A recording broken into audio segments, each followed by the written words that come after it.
Það vildi þannig til að í bílskúrshurðinni minni stofnuðu nokkrir geitungabú og nú náttúrulega eru þeir ekki með lögheimili hérna, þannig að ég var nú með einhverjum ráðum að finna út hvernig ég gæti komið þeim út án þess að vera með einhver læti. Þannig að þetta er mín niðurstaða. Ég var enda búinn að reyna hefðbundna leiðir eins og einhverja hunungsgildrur og eitthvað svona. Það var ekki að gera sig nægilega hratt. Nú, besti árangurinn hefur náðst með svokallaðri Nilfix GM200 típunni og bláa típu sem hefur svona hæfilega lélegan sogkraft. Það má náttúrulega ekki sjúga sig fast við vegginn. Þannig að þetta er að gera sig. Sjáum bara til.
Þá erum svona hálftími, 45 mínútur liðnar og stemmingin er orðin vægast sagt róleg á útleiðinni.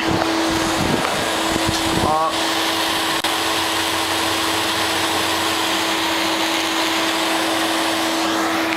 það er sérst ein og ein sem kemur